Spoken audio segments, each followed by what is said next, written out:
I'm Christine, the anxious beginner, and that's Pale, our fearless captain. Together, we've bought a 45-foot sailboat, and we're ready for an adventure.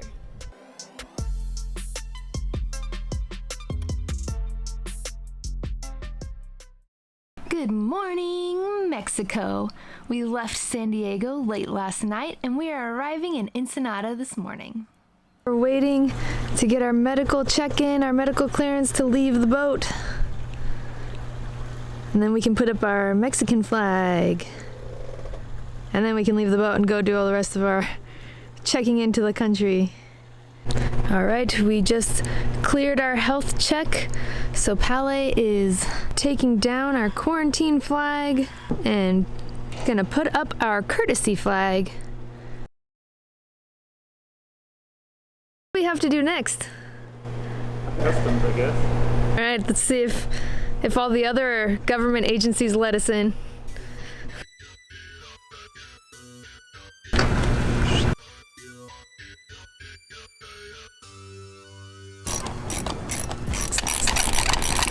So as we're putting up our mainsail, it quickly becomes clear that they didn't replace the broken cars. They replaced one of them, but not the other ones. And so now we have one spare, but that's it. And so we have to kind of figure out, we've got to replace that car, and we got to figure out if we can get some other ones, or if we're just going to be down some cars while we sail to somewhere that might have some.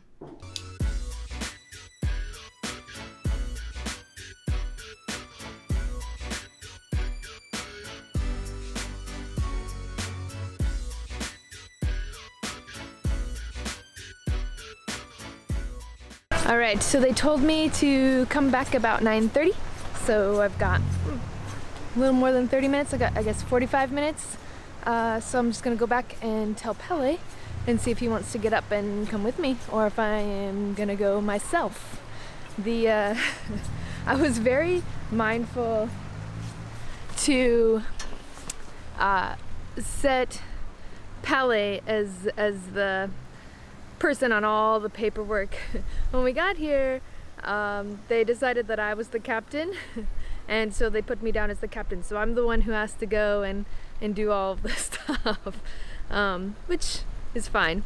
But it was just amusing that I was like, oh, I don't really want to go do all the stuff, so I'll be sure to just put Pele down on all the paperwork. But you know, they decided it was me, so that's where we're at. So I guess in 45 minutes I'm gonna come up, and they said we can go get our new tip, which is excellent. I've heard so many terrible things, and so I'm still cautious that something could come up, but it seems like everything is going smoothly, and we came to the right place and we talked to the right people, and it's, besides taking a few extra days, it's not been a problem.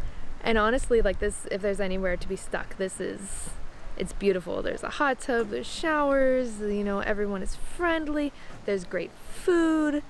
You know, we've been running around doing errands and things, and getting some stuff done, getting some stuff dialed in. So I don't think it was a bad layover, a bad stop at all. It's been very enjoyable. So we'll see how things go here in 45 minutes. The old tip was canceled and the new one issued, easy and painless. Thank you to the Marina for their help. All right, we got the tip done before the rain came, and now we're gonna go get some groceries in the rain.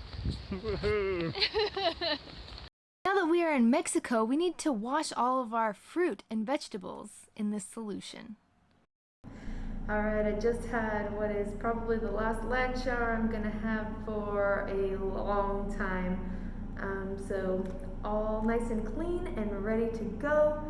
I gotta get back to the boat now and get some stuff stowed away, get the table put down, get some food prepped, because tomorrow morning we are on our way down the Baja. The next leg of our trip is from Ensenada to Bahia Tortugas. It should take us about 2 days.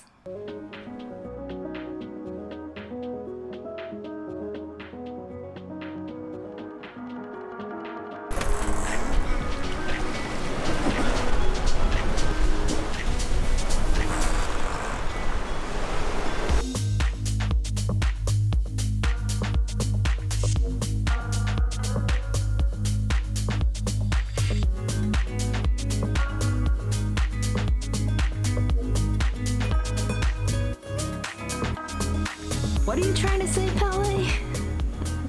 Sometimes our mic gets loose and then the audio doesn't work. But let me sum up what Pele wants you to know. As we were approaching Bahia Tortugas, we noticed the engine was overheating. So we began to investigate. Terry and I pulled out a little head sail so we could navigate the traps while Pele and Wayne got to work with a fix. They replaced the impeller, checked that nothing was blocking the water intake, and cleaned out a little seaweed from the basket. When we turned on the motor, it seemed to work fine. For a while. Then, at the entrance to Bahia Tortuga, it was overheating again. The wind started to funnel through the entrance at 20 knots, so we decided to sail upwind into the bay and onto anchor, and try to fix it once the hook was down. It was pretty intense, but well executed. Caught up the keel. And there's nothing around the through hole? Nope. No potential growth or anything? Nope. It's... Alright, I'll stop asking you because it's head no now. I stuck my finger all the way inside, swirled it around. Give it the full workup, huh? Yeah. Did you ask it for its consent before you did that? Oh, we're in a relationship. You don't need to ask for consent. Oh!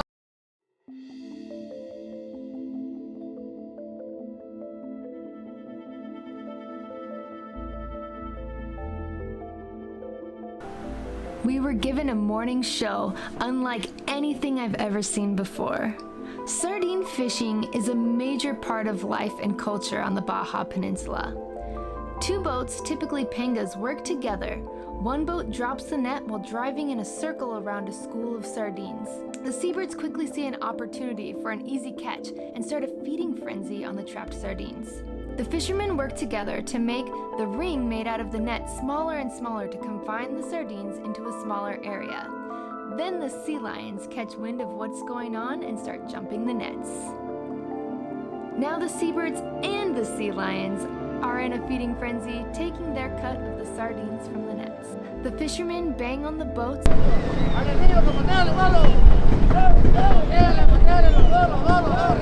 and even hit the sea lions to keep them from jumping onto the pangas, which could capsize or sink them.